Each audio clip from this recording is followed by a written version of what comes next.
Chers amis, j'ai le plaisir de vous retrouver durant cette fête de Hanouka pour réfléchir avec vous un petit peu à ce que cette fête va pouvoir nous apporter dans notre vie de tous les jours, dans notre vie de juifs. Bezrat Hashem. Il est écrit dans la Gemara, Aragil bener avianle banim chachamim. Celui qui est méticuleux quant à l'allumage de la bougie, et on fait allusion en particulier à la bougie de Hanouka, il aura le droit à des enfants qui seront des sages, des érudits en Torah. Quoi de plus beau, quoi de plus grand que de pouvoir avoir des enfants qui vont éclairer le monde, Bezrat Hashem, à l'instar de cette Hanoukia. Et la question qui se pose, quel rapport? Parce qu'on fait attention à allumer la Hanoukia comme il faut, on aura des enfants Talmidei Chachamim. Quel rapport? Ou est-ce qu'on peut comprendre ici la cause à effet? Comment ça se fait? On a déjà donné un cours sur le site dans lequel on a essayé d'expliquer quel est le sens de cette Gemara. Mais j'aimerais aujourd'hui, Bezrat Hashem, aborder le problème d'une façon complètement différente. Vous savez que l'un des chants que l'on récite durant la fête de Hanouka, que l'on chante plus précisément, c'est le Maos Tzur. Et dans ce chant, on relate tous les ennemis qui se sont un jour érigés contre le peuple juif et qui, Baruch Hashem, ont finalement été vaincus. Et entre autres, on va nous parler de Yevanim Nikbetsu Alay. Nous y sommes pendant la fête de Hanouka. Nous relatons les faits. Yevanim Nikbetsu Alay. Voilà que les Grecs se sont réunis, rassemblés tous contre nous. Azaï bimei Chashmanim, à l'époque des Chashmanim, Ufartsu Chomot Migdalay. Et ils ont détruit les murailles du Beth Amikdash. Vetimu Kol Hashmanim, et ils ont rendu toute l'huile impure. Uminotar Kankanim Naasa Nes la Shoshanim, et de ce qui restait d'huile qui n'était pas devenue impure, il y a eu un miracle qui s'est produit. Benebina Yemeshmona Kavushir Urnanim. Demande le Rav Levinstein, je ne comprends pas ce qui se passe ici. Si vous me demandiez quel était le comportement gravissime des Grecs, je ne vous aurais pas dit, vous savez, ils ont détruit une muraille. Qu'est-ce qu'il y a de tellement grave à détruire une muraille? Une muraille détruite, eh bien c'est pas grave, on amène un maçon et puis on construit une nouvelle muraille. 10 000 euros, 20 000 euros, c'est pas la fin du monde. Quand on nous parle des Grecs, on aurait dû nous dire ces Grecs-là, ils ont tué des gens, ils ont assassiné des gens. C'est pas ce qu'on nous dit. On nous dit des Grecs simplement, visiblement, qu'ils ont voulu complètement casser, démolir cette muraille. C'est bizarre, dit le Rav Levinstein, c'est comme si on disait, vous savez, Hitler, il marche chez moi ce qu'il a fait. Il a détruit un Beth Knesset. Bien sûr qu'il a détruit un Beth Knesset, mais il a fait pire, bien pire. Il a tué 6 millions d'âmes juives. Alors comment est-ce qu'on peut restreindre complètement la gravité du comportement des Grecs à ce point-là? Il faut savoir que les Grecs, ce qu'ils ont été capables de faire, sous prétexte qu'on n'a pas été consentant à devenir des laïcs comme eux, c'était nous tuer. Écrit dans le Midrash que parfois il y avait des Juifs qui sortaient, qui étaient conduits à l'échafaud. On leur demandait, qu'est-ce qui vous arrive? Ils disaient, on a commis quelque chose de très grave, un grand péché. On a osé circoncire notre fils. Visiblement, ça méritait. Un autre jour, il y en avait un qui était lapidé. Qu'est-ce qui t'arrive? Pourquoi on te lapide? Parce que j'ai observé le Shabbat. Et puis, les Hashmonaïm ont tellement tenu, les Hashmonaïm et les Juifs qui étaient avec eux, ont tellement tenu à conserver leur Shabbat, qu'ils allaient se cacher dans des grottes. Et puis ils se disaient là-bas, au moins on pourra observer notre Shabbat, personne ne nous dira rien du tout. Ces Grecs, déterminés, ont envoyé des troupes de policiers pour aller vérifier est-ce qu'il n'y a pas par hasard des Juifs qui osent observer le Shabbat. Et puis l'histoire raconte qu'un jour les policiers sont arrivés à un endroit, ils ont entendu qu'il y avait des Juifs. Ces Juifs-là, dès qu'ils ont entendu les policiers, ils se sont cachés dans la grotte. Et les policiers, en plein Shabbat, ont allumé le feu autour de la grotte. Et ils ont dit aux Juifs, soit vous éteignez le feu, bien que c'est Shabbat, soit vous allez tous mourir brûlés et asphyxiés. Et les Juifs tenaient tellement à leur Shabbat qu'ils se sont laissés mourir à Kiddush Hashem. Et bien évidemment, Chachamim vont demander, mais pourtant, la vie humaine est tellement importante, incommensurable, qu'il faut être prêt à enfreindre le Shabbat pour pouvoir conserver la vie humaine. Et Chachamim de répondre, ça dépend. Si quelqu'un me dit, écoute, j'ai besoin que tu me rendes un service, il faut que tu prennes la voiture tout de suite, soit tu fais ça, soit je te tue, eh bien, il vaut mieux que je profane Shabbat plutôt que je me laisse tuer. Mais si quelqu'un me dit « Je veux que tu profanes Shabbat parce que c'est Shabbat et que je ne veux pas que tu observes la volonté d'Hachem », là, il vaut mieux se laisser tuer. Dans tous les cas, on voit d'ici que le comportement des Grecs était bien plus gravissime que ce qu'on a l'air de nous résumer dans ce petit texte de Maoz Tzur. Alors, comment comprendre ce qui se passe ici? Il faut tout simplement comprendre, en fait, c'est quoi ces Chomot Migdalai? Quand on nous parle de cette muraille-là, à quelle muraille on fait allusion? Chachamim nous disent, qui est écrit dans Masechet Midot, il y a une Mishnah, dans laquelle on nous dit que dans le Beth Amikdash, il y avait une petite Choma, une petite muraille. Elle n'était pas très élevée, elle mesurait 10 tfachim, 80 cm de haut. Et le but de cette muraille, c'était de dire aux non-juifs, regardez, vous avez le droit de rentrer dans le Beth Amikdash jusqu'ici. Pas plus qu'ici. Un non-juif qui avait envie d'amener un sacrifice avait le droit. Tu peux venir amener ton sacrifice, mais ne t'approche pas trop. Il y a un endroit dans lequel il n'y a plus que les juifs qui ont le droit de rentrer. Et il est écrit dans Chazal que cette fameuse muraille-là, à 13 reprises, 13 fois consécutives, les non-juifs ont essayé de porter atteinte et de la démolir. 13 fois! Une fois, deux fois, trois fois, 13 fois, ils ont essayé de porter atteinte et de détruire cette muraille. Qu'est-ce qui les a tellement dérangés? Pourquoi cette muraille les remettait tellement en question? Qu'est-ce qui se cache ici? Alors, quand on réfléchit un petit peu à ce que représente pour nous Yavan, la Grèce, il faut qu'on sache exactement qu'est-ce que la Torah pense de la Grèce, de la philosophie grecque, Platon et compagnie, etc. Il est écrit dans le Midrash que lorsqu'il est écrit dans le Pasuk, Ve'aita eretz tohu vavohu vechoshech al pnei tehom, et voilà qu'il y avait de l'obscurité, voilà qu'il y avait du tohu bohu. Le Midrash va dire, c'est quoi tohu vavohu vechoshech? C'est quoi l'obscurité? Zu malchut Yavan. C'est la royauté grecque. Shirshichu enehem shel Israël bigzerotehem. Ils ont assombri le regard des Bnei Israël, des Juifs, à cause de leurs décrets terribles. Shaita omeret lahem, kidvu al keren ashor, en lachem chelek belokei Israël. Écrit parce que, qu'est-ce qu'ils ont demandé aux Juifs? Ils ont dit à chaque Juif, il faut que vous écriviez sur la corne de votre taureau, je sous-signais un tel, n'est pas droit, n'adhère pas à la religion juive, au Dieu d'Israël. On va expliquer dans un instant à quoi ça fait allusion cette corne-là, la corne du taureau. Mais en tous les cas, ces Yevanim-là, ils nous ont fait tout voir en noir. Ils nous ont complètement obscurci notre vie. Et c'est la raison pour laquelle on dit de Yavan que c'était des obscurantistes. Ce Yavan-là, c'est eux qui nous ont empêchés de continuer à rester des Juifs comme il fallait. A priori donc, l'impression qu'on a, c'est que la Torah s'insurge complètement contre Yavan. Simplement, on va être surpris d'ouvrir la Gemara dans Megillah Daf Chet, dans laquelle Rashbag nous dit que lorsqu'on veut traduire la Torah, il est interdit de traduire la Torah dans tout type de langue. Il y a une exception. Si on veut traduire la Torah en grec, on a le droit. Pourquoi? Parce qu'il est écrit, dit la Gemara, Yaft Elokim le Yefet, Veishkon Be'aoleshem. Yafet, la Grèce, elle a une beauté particulière. Et grâce à cette beauté, à ce sens esthétique-là, on peut se servir de ce sens esthétique et le faire entrer dans le Beth Midrash, dans la maison de Shem. Yafiafuto shel Yefet yebeo leshem. La beauté de Yefet, de la Grèce, on peut la faire entrer dans le Beth Midrashot. Tu veux traduire la Torah en grec, il n'y a pas de problème, tu as le droit. Comme ça, dit Rashbag. Dit Rashi, c'est quoi cette esthétique particulière qu'on prête à la Grèce? C'est sa langue. La langue grecque. Et Chachamim vont dire que ce n'est pas simplement la langue, c'est toute la philosophie grecque. Et jusqu'au jour d'aujourd'hui, quand on veut faire Zarma, qu'on sait bien parler, on va rentrer des in extenso, de facto, je sais pas quoi, tout type de termes comme ça, de vocabulaire de la langue grecque. Parce que c'est une langue qui est effectivement très belle, qui a un vocabulaire très riche, qui a des expressions très précises. C'est ça que la Torah prête comme qualité à la Grèce. Et on a a priori ici un paradoxe qui saute aux yeux.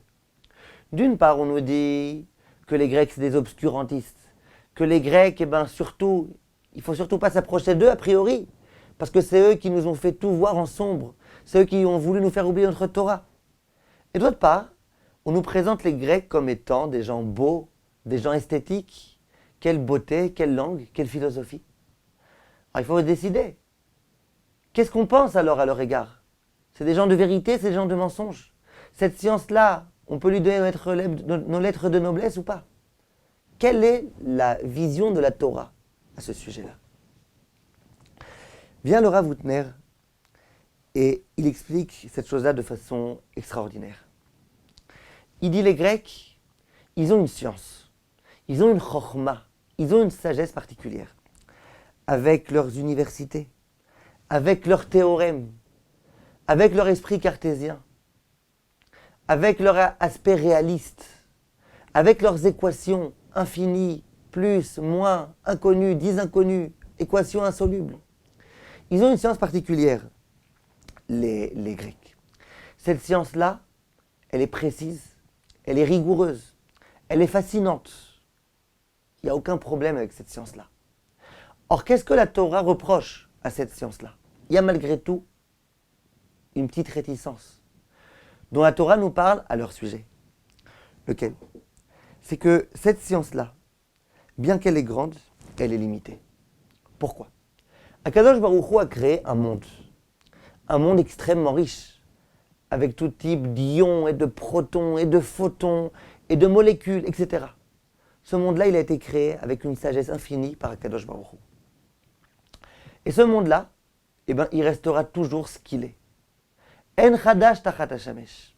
Il n'y a rien de nouveau dans ce monde. Ce monde-là, il restera toujours le même. Que font les scientifiques? Ils essayent de comprendre ce monde. Ils essayent d'analyser ce monde. Ils essayent de poser des équations pour bien comprendre comment ce monde fonctionne. Ils vont réussir, grâce à leur science, grâce à leurs scientifiques, à mieux comprendre le monde. Réaction chimique. Tu mélanges ça avec ça, voilà ce que ça donne. Mais tout ça, c'est des lois qui ont été instaurées par Akadosh Baruch Hu. Cette nature-là, c'est Akadosh Baruch Hu qui l'a créée. Et ce qu'ils vont essayer de faire, c'est de comprendre comment le monde fonctionne. Et plus ils vont comprendre comment le monde fonctionne, plus ils vont pouvoir inventer des choses nouvelles. Ils vont pouvoir se servir de ce monde-là pour essayer de faire avancer la science. Et combien ils ont réussi? Et on leur doit beaucoup de choses à ces scientifiques. Alors quel est le problème? Le problème, c'est que malgré tout, d'une certaine façon, cette science est limitée. Puisqu'elle se limite au monde qu'Akadosh Baruch Hu a créé. C'est vrai que c'est un monde fabuleux, c'est vrai que ça leur prendra encore des années et des années à bien comprendre jusqu'au bout comment ce monde fonctionne. Mais il n'empêche que le monde est malgré tout limité. Lorsque les scientifiques réfléchissent au problème de l'homme, ils réfléchissent au problème de l'homme dans ce même état d'esprit, à savoir de façon complètement limitée. Ça veut dire quoi? Vous demandez à un scientifique, quelqu'un qui n'est pas intelligent, il pourra réussir ou pas? Il part déjà avec un certain handicap. Quelqu'un qui n'a pas d'argent, il a des chances d'en sortir ou pas? Pas trop. Et puis, les gens qui sont riches, les gens qui sont pauvres, les gens qui n'ont pas de capacité, ils réussiront pas. Pourquoi? Parce que cette science-là, comme on a dit, elle est limitée. Donc l'homme lui aussi, il est limité. Donc il est limité à quoi? Il est limité aux instruments qu'il possède. Et si un homme n'a pas de capacité, d'après les lois de la nature, si on est vraiment pied à terre, réaliste, cartésien, blablabla, qu'est-ce qui se passe? Tu es limité. Tu es limité aux instruments qu'Akadosh Baruch Hu t'a donnés. De la même façon que le monde est limité aux règles de la nature. Et c'est ça que les scientifiques grecs disent, écrit dans le Midrash, que lorsque en Grèce il y avait un bébé qui naissait à cette époque-là, avant même de s'occuper de lui, avant même que la maman l'allaite, avant même que la sage-femme le pomponne un petit peu, qu'est-ce qui se passait? On commençait à faire quelques examens pour voir est-ce qu'il est vigoureux, est-ce qu'il n'a pas de maladie, est-ce qu'on peut s'attendre à quelque chose de lui. Si on voyait qu'il avait de bonnes chances de s'en sortir, on s'occupait de lui. Et puis si on savait qu'il était voué à l'échec, parce que pas suffisamment fort, pas suffisamment vigoureux, porteur d'une maladie, de tout type de problème génétique, immédiatement on le tuait. Pourquoi? Il ne mérite pas la vie. D'une part parce que s'il ne réussit pas, il ne mérite pas la vie. Il n'y a que les élites qui ont droit à la vie. Premier problème de la science grecque. Mais autre problème, c'est que Si tu n'as pas les capacités de grandir, tu ne grandiras pas. Parce que l'homme est limité. De la même façon que le monde est limité. Et c'est de cette façon-là que la science occidentale, elle conçoit le problème de l'homme, l'existence de l'homme, la possibilité de réussir. Vient la Torah et elle propose un nouveau défi. Elle propose une nouvelle science, ce qu'on va appeler l'au-delà de la science. La Torah est d'accord avec la science grecque. Elle est d'accord. Simplement, elle dit, il y a beaucoup plus que ça. On peut réussir à dépasser ça. Il n'y a pas de limite. Si tu acceptes à rentrer dans un monde spirituel, en étant accompagné de Akadosh Baruch Hu, tu sors des lois de la nature. Il n'y a plus de limites. Ainsi qu'il est écrit, Al tikre charut ela cherut, en lecha ben chorin, ela mi sheosek batora. Il n'y a de ben chorin, c'est qui l'homme qui est véritablement libre, c'est celui qui étudie la Torah. Ça veut dire quoi? Ça veut dire que l'homme, a priori, il a l'impression que l'homme de la Torah, il est cloisonné, et puis il n'a pas tellement le choix, et puis il ne fait pas ce qu'il veut. Or que l'homme qui est laïque, qui se dit être laïque, il fait ce qu'il veut. Viens ici, Chachamim, me disent, tu plaisantes ou quoi? L'homme qui est véritablement libre, c'est l'homme de la Torah. Parce que l'homme de la Torah, il comprend qu'il n'est pas limité, qu'il n'est pas cloisonné, qu'il peut se dépasser, qu'il peut se surpasser. Même s'il a toujours été pauvre, il peut du jour au lendemain devenir riche. Même s'il a toujours été idiot, il peut du jour au lendemain grandir énormément. Et combien de Chachmei Israël, lorsqu'ils étaient jeunes, ils n'avaient aucune intelligence, aucun instrument pour réussir. Le Rav Wosner, le géant de notre génération, quand il a été à la yeshiva de Chachmei Lublin, il a passé un examen. Ils lui ont dit, on est désolé, jeune homme, tu n'as pas le niveau. Tu peux pas, tu ne pourras pas rentrer dans cette yeshiva. Un jour, je vous raconterai l'histoire si vous voulez plus en détail. Qu'est-ce qui est devenu le grand de la génération? Parce que l'homme de la Torah comprend qu'il n'y a pas de limites. Toutes les limites que vous voulez nous mettre, vous voulez nous cloisonner, vous voulez nous rentrer dans un mode dans lequel il y a des lois de la nature. Eh bien, le juif de la Torah, il accepte qu'il n'y a pas de loi de la nature et qu'on peut grandir et qu'on peut toujours se dépasser, se surpasser et qu'on n'est jamais cloisonné. L'homme qui est conscient de ce que c'est la Torah, il comprend qu'il y a bien plus que la science à laquelle on est habitué. Ça veut dire quoi? Quand vous réfléchissez un petit peu, si vous demandez d'ailleurs à des gens très intelligents, à des gens scientifiques, ils vous diront que la science qui ressemble le plus à la Torah, c'est la science grecque. Quelqu'un qui étudie la Torah, il voit comment c'est un agencement de raisonnement extrêmement rigoureux. Questions, réponses, objections. Et puis quand vous étudiez la Gemara Be'iyun, vous voyez comment tout est extrêmement rigoureux. S'il y a le moindre problème, tout le raisonnement il se casse complètement. Et vous voyez combien c'est intéressant, combien c'est intelligent. Moi j'ai connu des gens, des non-juifs, qui étudiaient la Gemara. Un jour je leur ai dit, mais pourquoi vous étudiez la Gemara? Vous êtes non-juif. Vous n'avez pas de salaire à étudier la Gemara, pourquoi vous l'étudiez? Ils disaient parce que c'est une science implacable. C'est extrêmement intéressant d'essayer de comprendre la beauté, la richesse de cette Gemara. Et donc on kiffe. Et c'est pour ça qu'on fait. Il y a des universités dans tout type de pays dans lesquels on étudie cette sagesse-là. Ça veut dire que, effectivement, la sagesse la plus ressemblante à celle de la Torah, c'est la sagesse des Grecs. Effectivement, ils ont une sagesse qui est assez ressemblante. Tous ces raisonnements-là, qui sont extrêmement précis et concis, tous ces théorèmes, tous ces axiomes, tous ces pi et Pythagore et Archimède, et ce que vous voulez, tout ça c'est extrêmement rigoureux et ça ressemble à la Torah. Quand on a cherché la science la plus ressemblante à celle de la Torah, pour pouvoir se permettre de rédiger la Torah dans une autre langue, on a trouvé la science grecque. Simplement, ce qu'il ne faut pas qu'on oublie, c'est que la Torah, elle est bien au-delà de tout ça. La Torah, elle a cet aspect-là de la science, simplement elle dépasse complètement cela. Et ça, il faut qu'on le retienne. Je ne sais pas si vous avez tous connu le Rav Nissim Rebibo Zatzal, l'Avbeddin de Paris. C'était un homme extrêmement intelligent. Son intelligence, d'où est-ce qu'il la tenait? De la Torah. Et j'ai entendu de témoignages très fondés que quelquefois il y avait des grands scientifiques qui travaillaient dans l'aéronautique et compagnie, qui sont venus le voir et qui lui ont dit: Rav, on dit que vous êtes tellement intelligent. Eh bien, on va vous montrer un petit peu, nous, ce qu'on fait. On va vous présenter un petit peu des exercices de physique, chimie, de mathématiques appliquées. Et vous allez voir comment vous allez pédaler dans la choucroute. Et le Rav disait, vous savez que son jargon, il ne parlait pas très très bien français. Il disait: amenez-moi les exercices, on va voir. On lui amenait les exercices. Et des témoignages qui racontent qu'en 5 minutes, il était capable de résoudre des exercices que eux-mêmes ne réussissaient pas à résoudre avec plusieurs jours et plusieurs jours et plusieurs jours de travail. Et ils étaient littéralement épatés, sidérés. Comment il peut faire pour être capable de résoudre ces exercices tellement rapidement? Alors qu'il ne connaît pas tous les théorèmes, il ne connaît pas tout ça. Alors comment il peut être capable de résoudre tellement facilement, alors qu'il ne connaît pas tout ça, qu'il lui manque tellement? Et bien, c'était de son intelligence. L'intelligence de la Torah, elle est capable de permettre de tout résoudre. Le Chazon Ish, lui aussi, on venait le voir souvent, les grands médecins de son temps venaient le voir, pour lui demander comment on fait pour opérer tel homme dans telle situation. Et le Rav, de par son intelligence, de par sa connaissance de Masechet Choulin, dans lequel on nous parle de l'anatomie de l'humain, de l'anatomie des animaux, il était capable de tout comprendre, il était capable de donner des conseils qui ont été salvateurs. Comment ça se fait? Parce que la Torah, elle a tout ça. Tout ce qu'il y a dans la science, la Torah, elle contient tout ça aussi.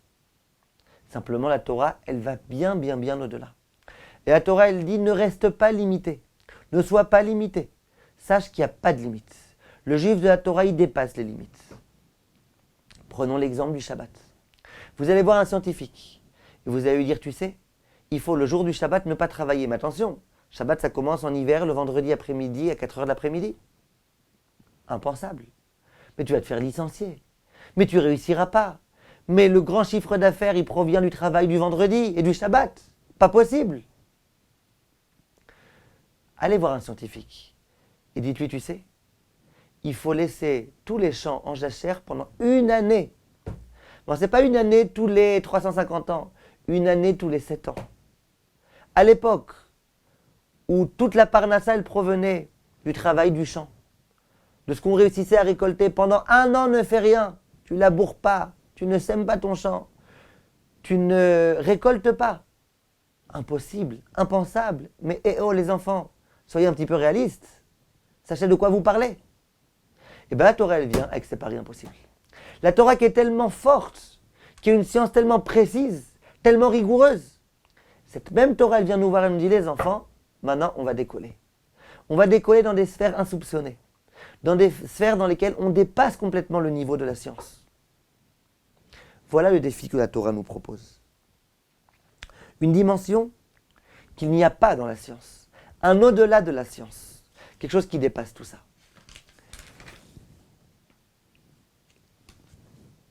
Si jamais les Juifs de la Torah effectivement échouaient, si jamais effectivement les Juifs de la Torah faisaient le Shabbat et qu'ils faisaient faillite, qu'ils observaient l'année de Jachère et qu'ils mouraient de faim, eh bien les non-Juifs, ça ne les dérangerait pas du tout.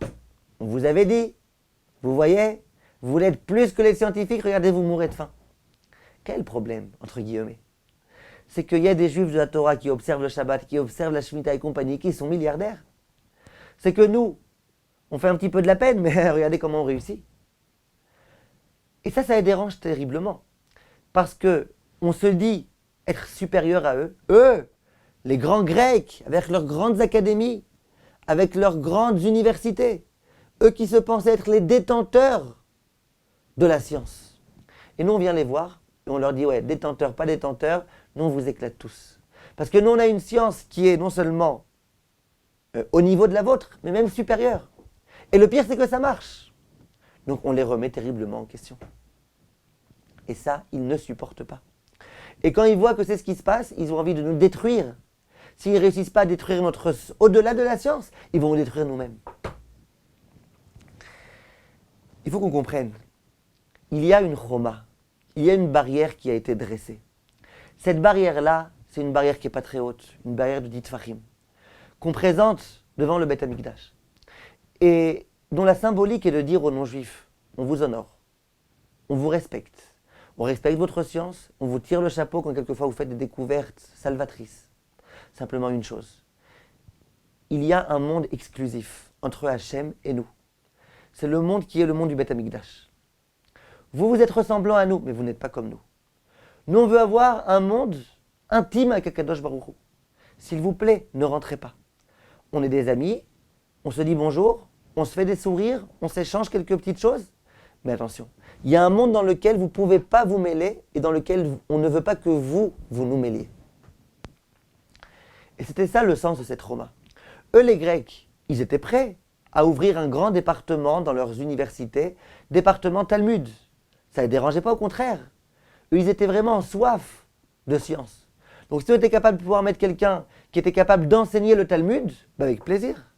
Simplement pas avec une barbe, pas avec des péotes, pas un rabbin, un laïc, sans kippa, rasé, beau gosse. Et puis, attention, pourquoi vous me ferez des différences? Vos filles avec nos fils avec vos filles et compagnie, vice-versa. Nous, on vient voir les Grecs et on leur dit surtout, surtout, surtout pas. Nous, on vous honore, mais nous, on est plus que vous. Alors, ça a l'air d'être prétentieux, mais c'est comme ça. Nous, les enfants d'Akadosh Baruch Hu, nous, on est dans des dimensions suprêmes, supérieures, et s'il vous plaît, laissez-nous être dans ces sphères-là tellement supérieures, dans lesquelles on est simplement avec Akadosh Baruch Hu. Et ça, c'est la Choma. Eux, les non-juifs, ils n'ont pas été capables d'accepter cette chose-là. Ils disent, comment ça? Vous vous sentez être supérieur? Vous croyez être les meilleurs? Vous croyez que votre science est supérieure à vous? Non, non, non. Nous, on va rentrer chez vous. Et vous aussi, vous rentrerez chez nous. 13 fois, ils vont essayer de casser cette muraille pour dire, arrêtez un petit peu. Arrêtez d'être différent de nous. Arrêtez de vous la jouer. Arrêtez de vous sentir supérieur. Pourquoi ça les remet en question? Parce qu'ils savent très bien que la vérité est avec nous. Parce qu'ils savent très bien que nous, on est très intelligents et qu'on est plus qu'intelligents, qu'on vit avec Akadosh Baruch Hu. Et ça les a dérangés. Qu'est-ce qu'ils ont voulu? Les Avira Mechouke Retzonecha.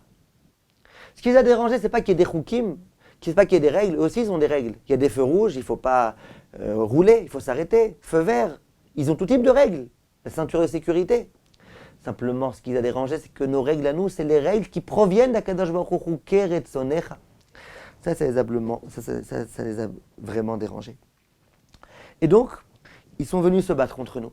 Et ils nous ont dit, il faut que vous écriviez sur les cornes de vos taureaux, je sous-signais un tel n'est pas de part dans la religiosité d'Akadosh Baruch Hu. C'est quoi cette histoire-là de cornes? Dit Chazal, à l'époque, les gens ils travaillaient dans les champs. Et donc, ils étaient sans arrêt avec leurs taureaux pour labourer les champs. Il fallait écrire sur la corne du taureau, je sous-signais un tel, Cohen Arazi par exemple, n'est pas de part dans la Torah d'Akadosh Baruch Hu. Pourquoi? Comme ça, toute la journée, je vois face à moi, je n'ai pas de part dans la Torah d'Hachem. Je n'ai pas de part dans le Dieu d'Israël. Ça va bien rentrer finalement dans ma tête. Bourrage de crâne. Il y en a qui expliquent différemment et qui disent qu'à l'époque, il n'y avait pas de biberon. Alors comment on faisait pour donner à manger au bébé? Eh bien, on prenait une corne de taureau, qu'on perforait. On mettait la petite ouverture dans la bouche du bébé. C'était un petit bal tokéa en herbe. Dans la grande ouverture, on mettait la nourriture. Et puis comme ça, le bébé, il buvait. Fallait sur la corne, sur ce biberon-là, il fallait écrire. Je sous-signais un tel, En li chelek beloké Israël. Qu'à nos bébés, au lieu de leur rentrer dans leur biberon schéma Israël, qu'on leur rentre En li chelek beloké Israël. Ça va bien rentrer. Si depuis son plus tendre âge, tu le berces avec En li chelek beloké Israël, ça va bien rentrer. Et il y a écrit dans le Midrash que sur les linteaux, il fallait aussi écrire En li chelek beloké Israël. Comme ça, tu rentres à la maison, En li chelek beloké Israël. Tu sors de la maison, En li chelek beloké Israël. Plus que ça, sur les vêtements, à défaut de mettre une étoile jaune à cette époque-là, il fallait écrire je sous-signais En li chelek beloké Israël. Pourquoi? Bourrage de crâne sans arrêt toute la journée, toute la nuit, quand tu t'habilles, En li chelek beloké Israël. Tu rentres à la maison, tu sors, tu travailles partout, En li chelek beloké Israël. Ça va bien rentrer. Et les Hashmonaïm, ils ont refusé ça. Yesh lanu chelek beloké Israël. Vous allez nous dire quoi faire? Vous pensez que vous allez réussir à nous intimider? C'est vrai que vous êtes plus forts que nous les Hashmonaïm. On est une petite poignée d'hommes contre des armées tellement fortes. Mais nous, n'oubliez pas, on est en dehors des lois de la nature. Nous, on est au-delà des lois de la nature. On n'a pas peur de vous. Et ils vont se battre, et ils vont l'emporter. Résultat des courses, qu'est-ce qu'il va y avoir? On va allumer la Hanoukia. Où est-ce qu'on allume la Hanoukia? Au niveau de la porte. Il écrit qu'il faut qu'il y ait la mezouza d'un côté, la chanoukia d'autre part, pour que lorsque l'homme entre, il soit entouré de mitzvot. Chanoukia, mezouza. Si c'est un homme, il écrit dans les poskim, il a ses tzitziot autour de lui. Comme ça, il est en plus entouré de ses tzitziot. Et puis si c'est un chassid, il y a ses péotes, il est entouré aussi des péotes. Et qu'est-ce qui se passe ici? Il va se passer quelque chose de particulier. Qu'est-ce que vous avez pensé, vous, les non-juifs? Qu'on allait écrire sur les linteaux de nos portes qu'on n'aurait pas de Chelek Beloké Israël? Ben, sur les linteaux de notre porte, on va mettre une Chanoukia. On va mettre une mezouza. Face à la mezouza, Chanoukia. Pourquoi? Pour qu'on récupère tout ce que vous nous avez fait oublier. Il y a écrit dans le Rambam que le but de la mezouza, c'est que lorsqu'on rentre à la maison, on se rappelle, c'est Hachem le Dieu. Lorsqu'on sort de la maison, c'est Hachem le Dieu. Vous avez voulu nous faire oublier? Eh bien, regardez. Qu'est-ce que vous pensiez? Que sur nos vêtements, on aurait Enli Chelek Beloké Israël? Non, mais les tzitziot sur nos vêtements. Pour bien montrer qu'on se rappelle de façon permanente des 613 mitzvot. Qu'est-ce que vous avez pensé? Qu'au moment où on travaillerait, on ferait du commerce, on aurait omniprésent face à nous Enli Chelek Beloké Israël? Nous, qu'est-ce qu'on fait? Il y a écrit qu'à ce moment-là, au moment où on a réussi à l'emporter, sur tous les billets de banque qui étaient imprimés, il fallait écrire, ça a été imprimé telle année, depuis la victoire de Yochanan Cohen Gadol, l'Eloké Israël. Toutes ces dimensions-là retrouvées, c'est ça qu'on vient célébrer à Hanouka. À Hanouka, on vient célébrer, on a un Chelek dans Eloké Israël. Et de cette façon-là, on est supérieur à vous. Les Yevanim, eux, ils se disent être tellement sages, ouverts d'esprit, la philosophie, etc. Ah bon? Or, si vous êtes tellement ouverts d'esprit, pourquoi vous êtes tellement intolérants? Pourquoi ça vous dérange tellement qu'on soit différent de vous, finalement, dans le fond des choses? Nous, les Juifs, on est beaucoup plus tolérants. Nous, les Juifs, on n'a pas de mitzvah à faire en sorte que tout le monde soit comme nous. Au contraire, on n'est pas des prosélytistes. Quand quelqu'un vient se convertir, combien on est embêtant à son égard? Hein? Pourquoi? Nous, on est tolérants. Eux, ils se disaient, soi-disant, l'esprit ouvert, regardez comment ils sont fermés. Et nous qui sommes accusés d'être tellement fermés, regardez comment on est ouverts. Parce que En lecha ben chorim el misha osek batorah. L'homme de la Torah, lui, il est ouvert. L'homme de la Torah, lui, il sait qu'il n'y a pas de limite. L'homme de la Torah, il accepte le différent. C'est la raison pour laquelle il est écrit Chochma bagoyim ta'amin. Si quelqu'un te dit, tu sais, ils sont particulièrement sages, les goyim, tu peux le croire. C'est vrai, ils sont détenteurs de grande sagesse. Par contre, Torah bagoyim al ta'amin. S'ils te disent qu'ils ont la Torah, ne les crois pas. Ils n'ont pas de Torah. Les goyim, ils ne savent pas c'est quoi la Torah.